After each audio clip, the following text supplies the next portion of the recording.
परम सत्कारयोग साध संगत जीओ, साहिब श्री गुरु नानक देव जी महाराज जपजी की 29वीं पौड़ी अंदर सानू ये गल समझा रहे हैं कि इस सृष्टि के अंदर सिर्फ एक वाहिगुरु अकाल पुरख है जिसनू नमस्कार करनी बन आती है। बाकी जो कुछ भी है वो इतना महान नहीं है कि वाहिगुरु अकाल पुरख के मुकाबले उत्ते उसकी पूजा उसका सिमरन किया जा सके। इसलिए गुरुदेव ने योग मत विच जिहड़ियां प्रवृत्तियां सन ते लोकां दे अंदर योग मत का जिहड़ा रिद्धियां सिद्धियां करामातां का प्रभाव सी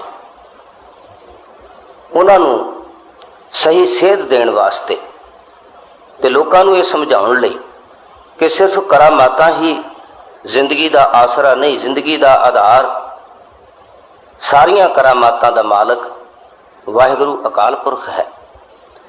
इस करके गुरुदेव ने योग मत के शब्द वरत के ते योगियां नूं संबोधन करके हर मनुख नूं परमात्मा नाल जुड़न की जुगती दिती है। सतगुरु सच्चे पातशाह फरमान करते हैं, भुगत ज्ञान दया भंडारण। कहते ने सही योग करने वाला जिहड़ा बंदा है, जिहड़ा सही योगी है, उसकी भुगत, उसका भोजन, उसकी खुराक जिहड़ी है वो ज्ञान है। चाहे वह मुसलमान है, चाहे वह सिख है, चाहे वह किसी जात कर्म नाल संबंध रखता बंदा है, असल भोजन ओदा, असल ओदी आत्मिक खुराक जिहड़ी वो ज्ञान है। तो फिर सतगुरु कहते ने निरा यही नहीं कि ज्ञान वो अपने तक रखे, नहीं, दया भंडारण ते उस खुराक नूं, उस भोजन नूं अपने भंडार विच जमा करके ते फिर दया भावना नाल संसार दे अंदर उस नूं वरताउणा है। जे कोई स्टोर कीपर, जे कोई लांगरी, जे कोई भंडारी राशन जमा ही करता जाए, किसी नूं वंडे ना, भावें अंदर कीड़े खा जाण, गंदगी बन जाए ते लोग भुखे मरन, तो सतगुरु सच्चे पातशाह इस गल ते राजी नहीं हैं। इसे करके गुरुदेव ने जिथे भोजन का लंगर लाया तो कहन लगे कोई चीज़ रखनी नहीं, वंड दिओ, तकसीम कर दिओ, कोई भुखा ना रहे। इस तरह सतगुरु चाहते हैं कि कोई बंदा अज्ञानी ना रहे। गुरु नानक साहब ने कलयुग के जिहड़े लक्षण वर्णन किए हैं, भाई गुरदास जी ने जिक्र करदे उन्हां लक्षणों में यह भी गल कही, भी इतराज़ किया समय की राजनीति ते, समय के धर्म ते, समय के मुखिया उत्ते इतराज़ किया भाई साहब ने। गुरु नानक साहब की दसी हुई गल भाई साहब की लिखत विच आई है। तो भाई गुरदास कहते हैं कि प्रजा अंधी ज्ञान बिन कूड़ कुसत मुखों आलाई। कहते हैं प्रजा जिहड़ी है, आम लोग जिहड़े हैं, उन्हां कोल ज्ञान की कोई गल नहीं है। चंद बंदे ने जिन्होंने पढ़ना आता है, लिखना आता है, जिहड़े धर्म के ग्रंथों का अर्थ समझते हैं, बाकी लोगों को कुछ भी नहीं पता। सतगुरु चाहते हैं कि यह ज्ञान जिहड़ा है ये सारे लोगों के अंदर, सारे समाज में प्रवृत्त होवे। इसे करके गुरुदेव ने धर्मशाला जिहड़ियां बनाईयां, उन्हां दे नाल स्कूल विद्या के केंद्र बनाए ताकि लोग जिहड़े ने वो सही धर्म का, शब्द का ज्ञान प्राप्त करके अपने जीवन नूं रोशना सकण।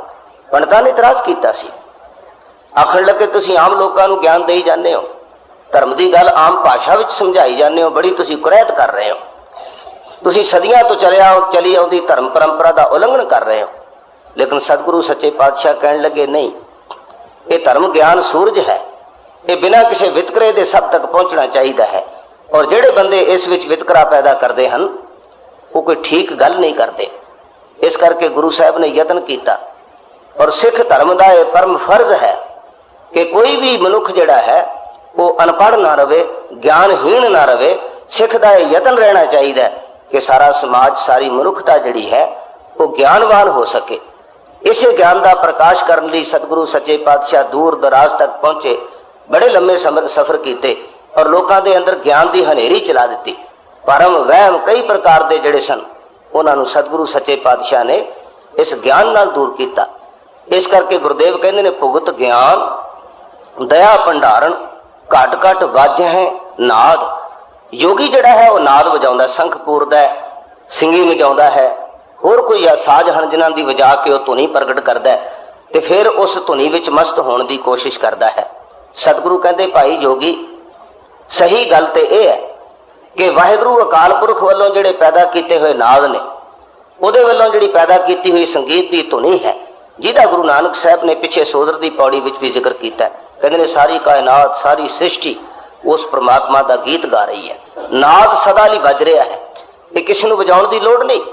तो सतगुरु कहते ने उस परमात्मा के संगीत के जिहड़े साज ने तू तो संख वजा पूरदा फिरदा है, तू कोई एक साज वजा के उसनूं प्रसन्न करने की कोशिश करदा है या अपने अंदर किसी नाद नूं सुनन का यतन करदा है। सही गल तो यह है कि उस वाहिगुरु अकाल पुरख वालों संगीत रुमक रहा है, हर एक हिरदे के अंदर उसकी धुनी वज रही है। लोड़ है उसनूं सुनन की, लोड़ है उसनूं अनुभव करन दी। उहदी संगीतक धुनी तो बिना कोई वस्तु है ही नहीं। धर्म यह कहता है कि जिहड़ी बुनियादी सत्ता वाहिगुरु अकाल पुरख ने सृष्टि के पैदा करने विच वरती है वो शब्द है, नाद है, धुनी है, वचन है, जिहदे तो सतगुरु कहते हैं कि इस सारे संसार की प्रवृत्ति हुई है। इस करके गुरुदेव कहते हैं वो शब्द वो नाद जिहड़ा है वो धुनी जिहड़ी है वो हर एक हिरदे के अंदर है। घट घट वाजे है नाद आप नाथ नाथी सब जांकी। हुण योगियां दे अंदर नाथ हैं, जिस तरह गोरखनाथ मछंद्रनाथ आदि विशेष श्रेणी है उन्होंने ते उन्हां दे अगों फिर चेले हुंदे ने। सतगुरु कहते असल नाथ कौन है? गोरखनाथ असल नाथ नहीं है, मछंद्रनाथ असल नाथ नहीं है। असल नाथ जिहड़ा है, मालक जिहड़ा है, खसम जिहड़ा है वो वाहिगुरु अकाल पुरख है। कहते ने आप नाथ नाथी सब जांकी। कहते ने वो आप मालक है ते ये सारी सृष्टि सारी लोकाई सारी रचना उसकी नथी हुई है, भाव ओदे सूत्र विच परोती है, ओदे हुक्म विच है, ओदे कंट्रोल विच है, ओदे तो बाहर पता भी नहीं हिल सकता। किसी गोरखनाथ के वस विच सारी दुनिया नहीं है। 5-7 चेले ओदा हुक्म मन सकते हैं लेकिन वह भी जिंदगी की जिहड़ी मलकीयत है उसके हवाले नहीं कर सकते, क्योंकि गोरखनाथ नूं पुछे भी नहीं ओदे चेले नूं मालक ने लै जाना। जिंदगी तो गोरख नूं पुछ के नहीं आउंदी। इस करके गुरुदेव कहते ने तुसीं कुछ बंदियां नूं नाथ बना के बह जाते हो, उन्हां नूं अपने मालक समझ लेंदे हो। सतगुरु कहते नहीं, वाहिगुरु अकाल पुरख सब दा नाथ है। आप नाथ नाथी सब जांकी रिद्ध सिद्ध अवरा साध।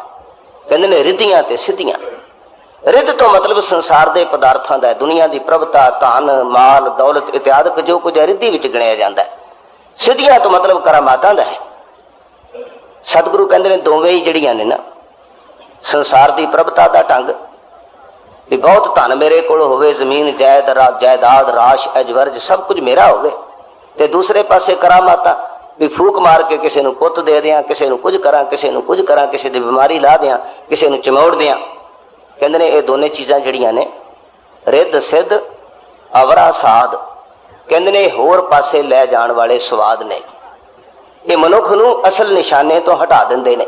इसे करके जिस वे धन प्राप्ति बंदे को हो जाती है तो फिर रब की गुरु की गल की कोई परवाह नहीं करता। इसे तरह माफ करना जो सीधी करामात की थोड़ी जी गल आउंदी है तो उत्थे भी बंदा रब का शरीक बन के बह जाता है, पर कहता मैं ही सब कुछ हाँ। पर सतगुरु सच्चे पातशाह ने कहा, कहते ने जे कोई मैनू पूछे भी तेरे कोल कादी करामात है, क्योंकि दुनिया के गुरु इन्हां करामातां ते जी रहे हैं। तो बंदा कहता जी फलाने थां ते गुरु ने मैनू पुत्र देता, मैनू बचा लिया, वो समझदा ही रब है, उस नूं खुदा मन के बह जाता है। पर सतगुरु गुरु नानक साहब की कहते हैं, वो कहते हैं कि भाई बाझों सच्चे नाम दे होर करामात असांत है नहीं। सिद्धा नूं उन्हां दे कीते हुए प्रश्न के उत्तर विच ये गल गुरु साहब ने कही जो भाई गुरदास साहब ने लिखी है। सिद्धा ने कोशिश की अचल बटाले शिवरात्रि के मेले उत्ते जिस वे गुरु नानक साहब नूं सुनने वास्ते लोग बहुत एकत्र हो गए। मेला तो लाउंदे सन सिद्ध शिवरात्रि का, ते लोग उन्हां दी पूजा करते सी, मानता करते सन, उत्थे इकट्ठ हुंदा सी। सबब नाल गुरु नानक भी उत्थे पहुंच गए। ते गुरु नानक पहुंच गए तो गुरु नानक की चर्चा ज्यादा सी, पब्लिक उन्हां वल चली गई। सिद्धा नूं बड़ा गुस्सा चढ़िया, आखण लगे साडी आमदन पूजा भेंट साडी प्रतिष्ठा ये सब मिट्टी विच मिल गई।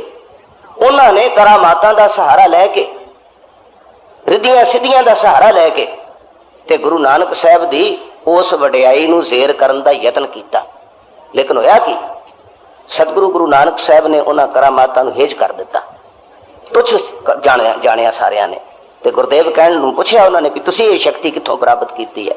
सतगुरु कहण लगे साडे कोल ते सिर्फ नाम दी शक्ति है, असीं नाम नूं ही सर्व समर्थ समझदे हां ते वाहिगुरू अकाल पुरख अगे अरदास करदे हां।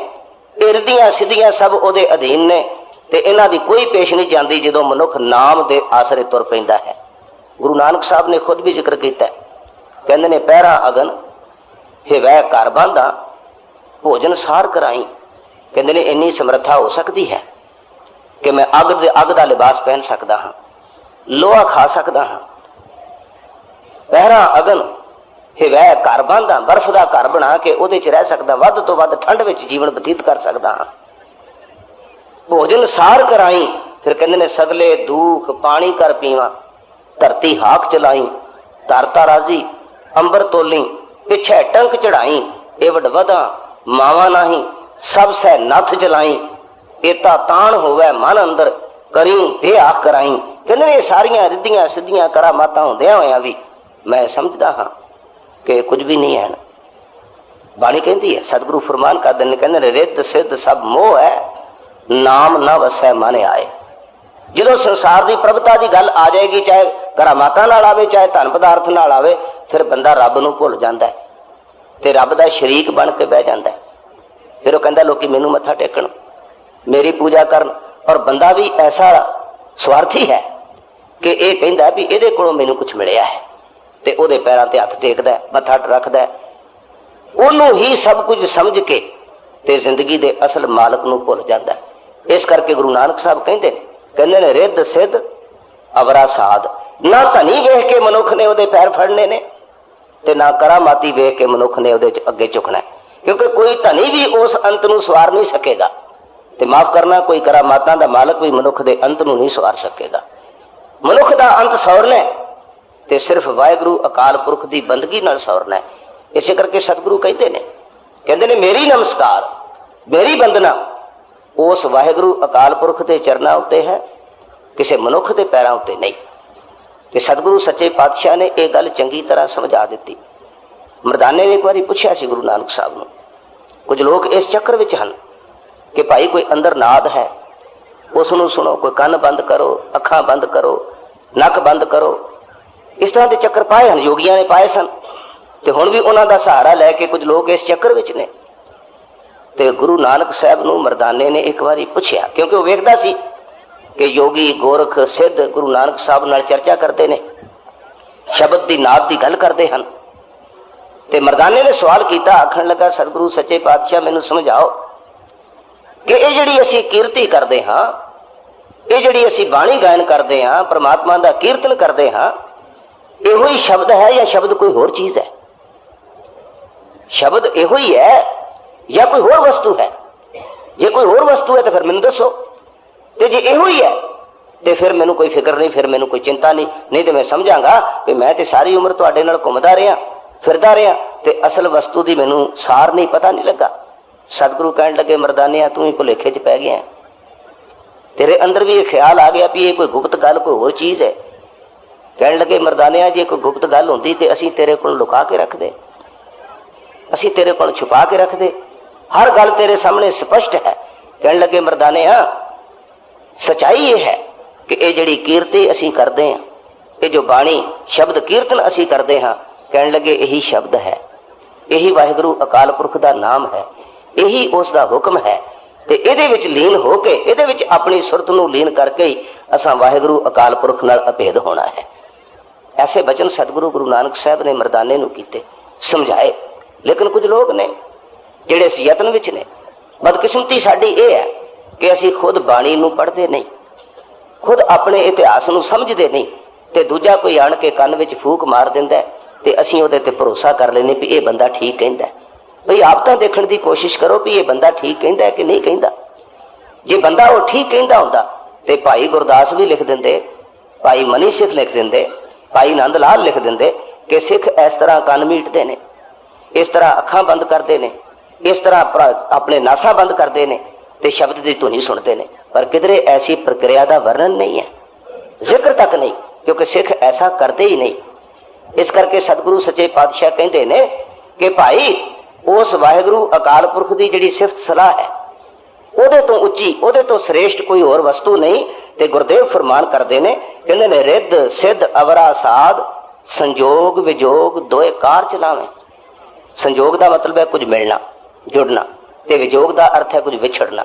दूजे अखरां विच इहनूं कह सकते हैं जमना ते मरना, आउणा ते जाना। हुण संसार विच की है, परमात्मा ने नियत किया है कि कुछ चीज़ां आउंदियां ने फिर चलियां जांदियां ने, और इस संजोग ते विजोग नूं दुनिया की कोई ताकत खत्म नहीं कर सकती।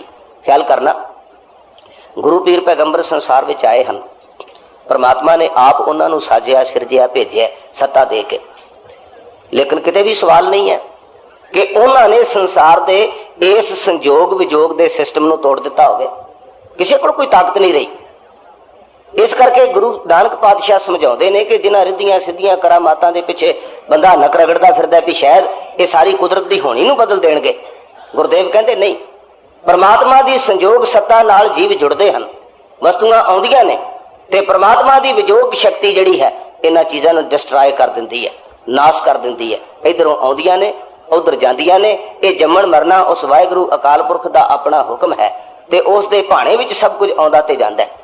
इस करके सतगुरु कहते ने संजोग विजोग दोए कार चलावे। कार तो मतलब है जिंदगी की किरत, संसार की किरत, ये संजोग ते विजोग नाल चल रही है। लेखे आवे है भाग, ते कहते ने जो कुछ वाहिगुरू अकाल पुरख ने किसी के लेखे च किसी के हिसाब किताब विच लिखिया है, किसी के हिस्से विच लिखिया। भाग तो मतलब है हिस्सा। जो कुछ किसी के कर्मां विच है, जो कुछ वाहिगुरू अकाल पुरख ने किसी के भागां विच लिखिया है, निश्चित किया है, वो मनुख नूं मिलना ही मिलना है।